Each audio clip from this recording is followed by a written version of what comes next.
All right, here we are in the Grafton Clinic, and I'm about to meet Caitlin. She is a master's student in speech science. So here we are. Oh, there she is. Hello, Kate. How's it going? I'm good. Hello. Hello. We're in the Grafton Clinic with Katie, is it? That's right. Katie, my name's Rodolfo. It's so Hello. nice to meet you. Nice It's to meet you. so nice to be here in this amazing brand new building. Was it like built yesterday or something? Yeah, What's pretty going on? close. Yeah. It was built the year before I started, Yeah. so 3 years ago. Cool. You work in speech science, so there's a lot of sound and listening and talking involved. But tell me a little bit more about like what it's all about from your perspective. Sure.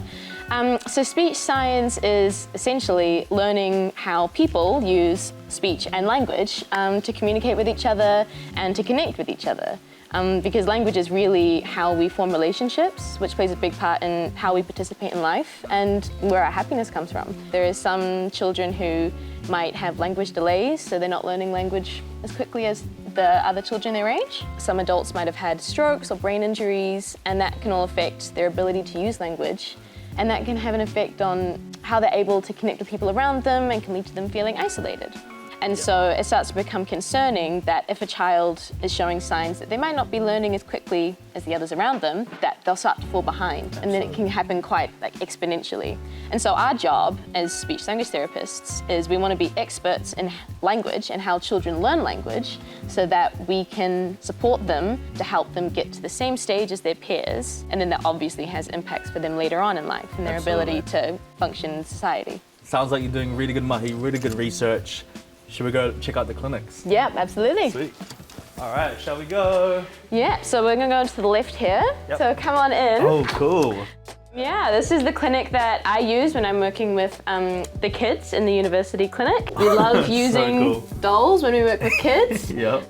It's a lot easier for kids to learn language when they have something they can see Right. and touch and something that looks like a real person. What's going on with this weird looking orb thing? Am I... Yeah, so this is actually a camera because what we do is we record all of our sessions.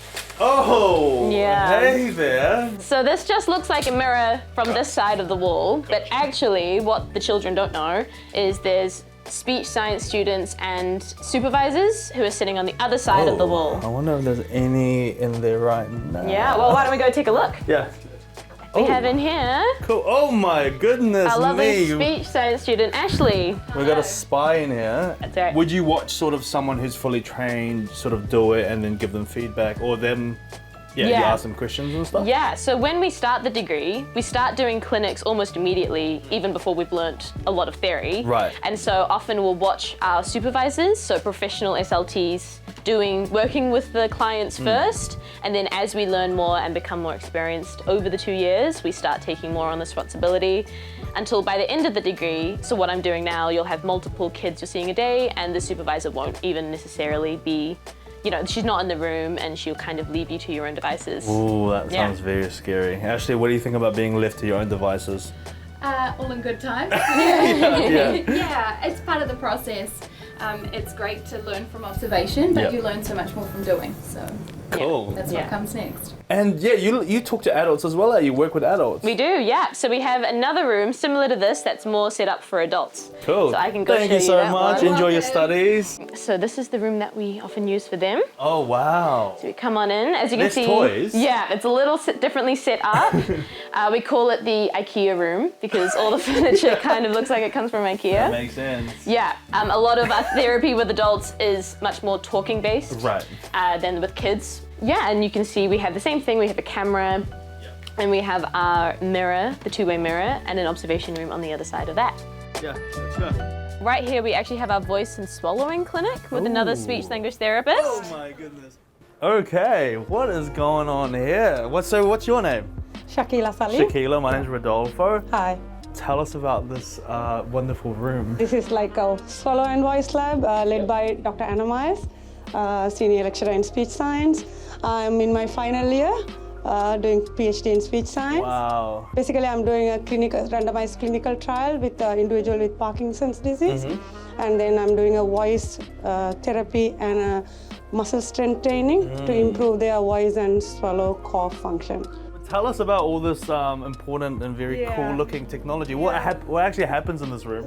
So this is about the computerized speech lab, assess voice quality and voice parameters. This is a spirometry cough study. So we use to assess the cough strength of patients. Oh, okay. This little instrument is called video stroboscopy. So we put an endoscope and see your throat and then see your vocal cord function, structure, whether they're intact or not. This is a very new assessment in our field called high resolution impedance manometry. Whoa. So here you put a catheter through your nostrils and then all the way into the stomach, and then give some liquids for patients and then see how the muscle contracts. So darker the high pressure zone and the lighter the low pressure. Wow. So basically like you will understand more about the muscle function. Cool. So it's like a very intense COVID test. It goes all the way down to your Yes. stomach. Now tell us about this electric chair and what's the survival rate of this experiment? No adverse effects so far. Okay, Don't cool, worry. cool. Shaquila, thank you so much for introducing us to your amazing room with all this new cutting edge technology. Best of luck with the rest of your studies and have a good day. Thank you, you too.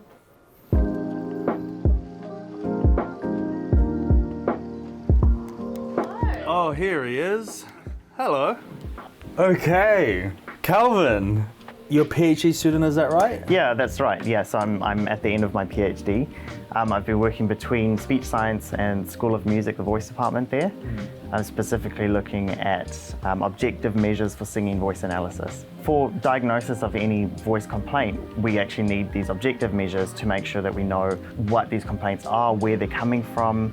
Sometimes when someone presents with a voice complaint, they're always perceptual, and often the client won't know what's happening or why it's happening. So in a way, it's sort of like a doctor's checkup, except for your singing. Yeah. But we don't have a tool like that right now for that. for Exactly. singing. Yeah, so there's cool. no protocol to work with singers in the clinic anywhere in the world. Awesome. So that's what I'm sort of looking at establishing. Cool. So how do you use this particular room, or indeed that room as well, for your research? Well, in the sound booth, what I do is participants come in and they get some time to warm up, and then I record them singing, performing some tasks, and we've also got a device in there that can measure airflow and pressure during phonation.